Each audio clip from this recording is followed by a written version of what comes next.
Hello there, welcome to Tyke Farming in the Philippines. Don't forget to like, share, subscribe, ding-a-ling-ding-dong the bell. It's Monday, 5 o'clock in the evening. We've had 3 men on site. I'll show you what we've been doing later. And I'll turn the camera around and we'll go from there. What I'm doing at the moment, the place next door, the chicken farm, the well pump is broken. So I'm draining water from that barrel up the side, rainwater into our tanks, and I'm also pumping water from the well, which is pumping quite nicely.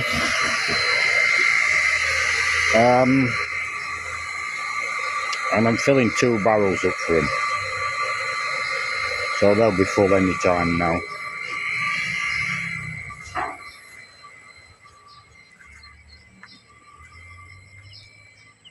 Now yesterday and today, and the day before I think, in earnest, I've been dosing all the birds up with charcoal. And in this pen I've mentioned before, I've actually got charcoal which they are pecking at. I've not got it in the water now, apart from the pens down there. Now I think we're showing signs of success here, with 3 of these birds with sneezing, coughing, and they weren't eating a great deal, and that one is still coughing. Yeah, you can see. Yeah, that's the first one I've heard coughing for 2 days. But they're a lot more active now. They're eating a lot more, and we're winning, and we've sold a few of these. Jean's not around to ask her. I sold 2 yesterday. I think there was 3 sold yesterday. 2 sold the day before. 1, 2, 3, 6, 7, 8, 9. I think there was 12 in here.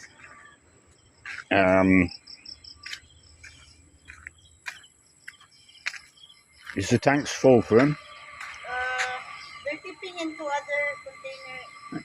Yeah. Bring it in their chicken. Because when the tank with rainwater's empty, I'll knock it off. I did not look. Yeah, it's still running at the minute. So we've not done any work in the house at all.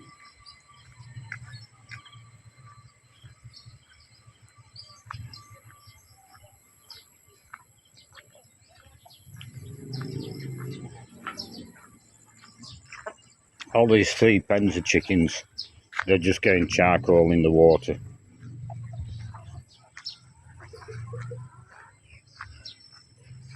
And the pigs have been on charcoal for weeks.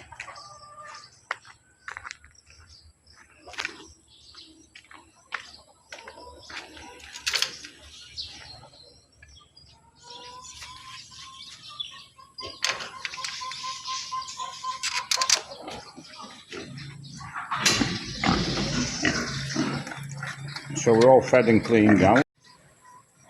The phone just went off, so I don't know what's going on. This pig we're keeping, that's going to be his next sow.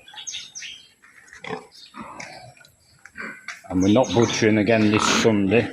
The meat's going down. I think Jean sold yesterday around 20 kilos of meat.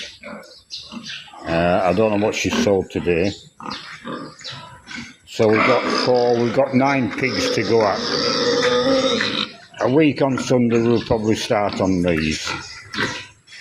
So that's 9 weeks worth of pork if we butcher every week.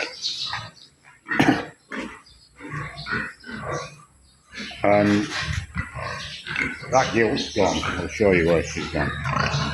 These 2 are doing fine. And this one, we've sorted out this pen, and she's in here now. She's got the biggest pen in the house.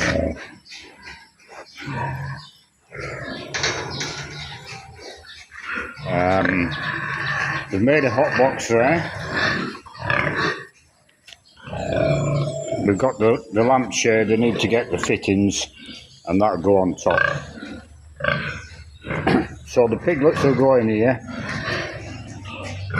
She'll go in the pen when she's farrowing, and the piglets can get underneath that rail. They can come out the box and get underneath that rail to the sow if she's lying in that direction. If she's lying in the other direction, i.e. this way, I've no doubt all the piglets will climb over the top of her, but if need be, we can open the gate and let them in that way, round here, so they can get at her.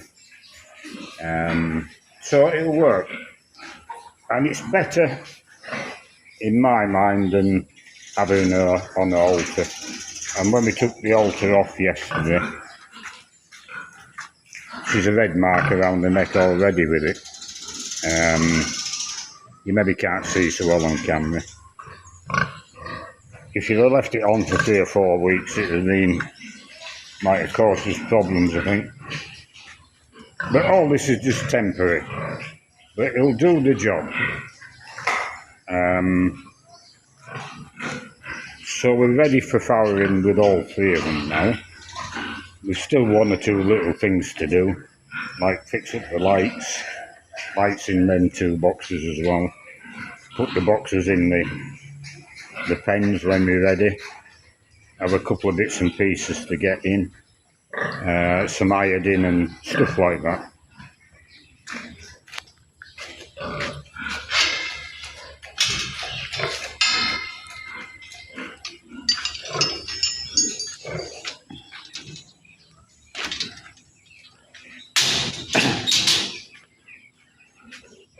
So the incubator's still on. What we got? 2, 4, 5, 6, 9, 12, 15, 17, 21, 24, 27, 32, 33 eggs. Yeah, so very close to 50% hatching, which is the best we've done. Now that'll stay on tonight, but there's no cracks in the eggs when I look this afternoon, so I'll knock it off tomorrow. And then they'll eat them eggs. That's what they do here. I wouldn't eat them personally.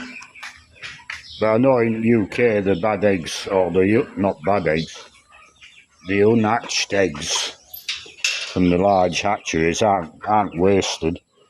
They make mayonnaise out of them. But they're all pasteurised and whatever the process is. But here they just boil them up and eat them as a boiled egg. And if there's a chick inside them, they eat that as well. No dead wasps this morning.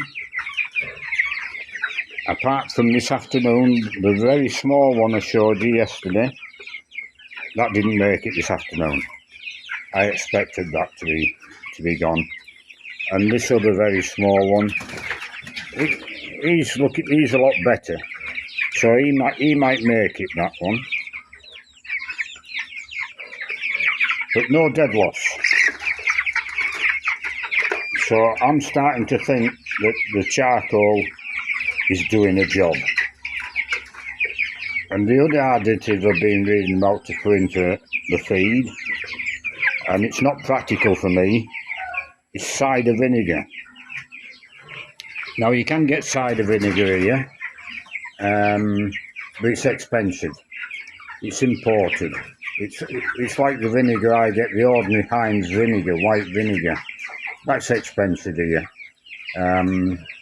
But for me, on my chips, it's a necessary thing, and it's not expensive when I'm just sprinkling a bit on my chips. But I did buy an half-litre bottle of cider vinegar to rub on them pigs when they had all them spots on the back, and I could only rub it on for 2 days and it was gone. and I can't remember the cost of it, but it's far too expensive to be using. But I have seen on a video a couple of nights ago cane sugar vinegar. Now the farm sugar cane here, so I'll be able to get sugar cane vinegar. I'll have a look in Metro or another big superstore and see what that's costing. I might be able to get it in gallon jars. If it's anything like the local vinegar, which is coconut vinegar, it's not like vinegar at all. And cheap, a few pesos a gallon, but of no use. But if I can get some vinegar, I might try that as well. These are our hatchlings. They're all doing well.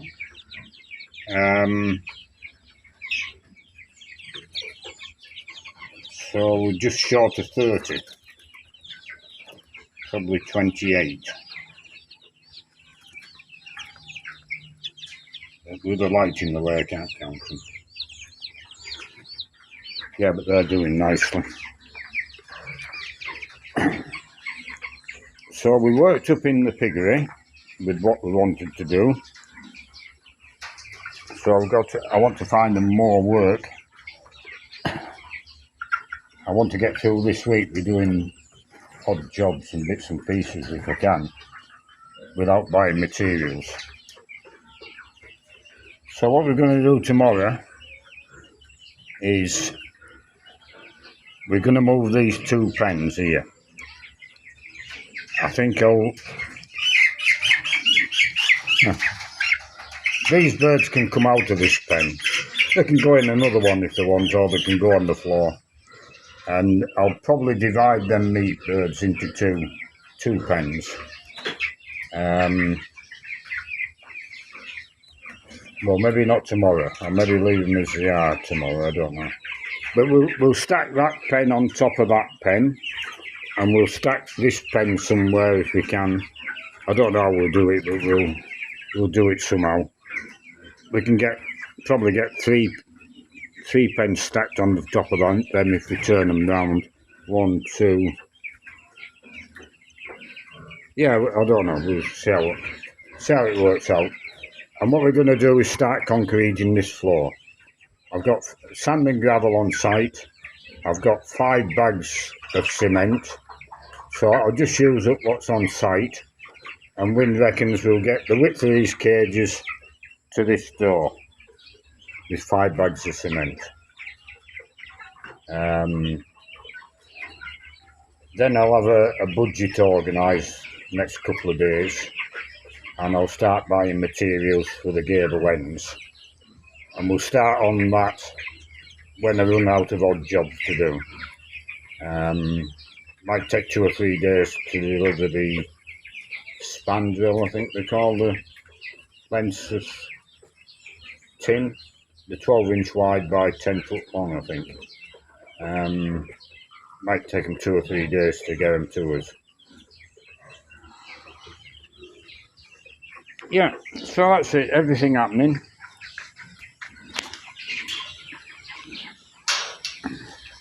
I mean, if they finish the concrete in there, which they may well do tomorrow, and I've nothing else for them to do, I'll set them on cleaning up. You know, I'll have a rubbish bag. I'll put a rubbish bag there. But of course, it's all thrown on the floor, which is annoying. But it's a waste of time getting annoyed here, because from children, that's what they do. There's no rubbish collection, they just throw it on the floor. Habit of a lifetime. You're not going to squeeze it out of them. But we can spend a day tidying up, and we can spend a second day cutting the grass everywhere. Unless I can think of any other jobs I can do. I mean, we could do some digging, But it's stinking hot again, so I won't have them digging unless I can't find anything else for them to do. So yeah, we'll leave this video there. We'll do it all again tomorrow, and we'll see you then.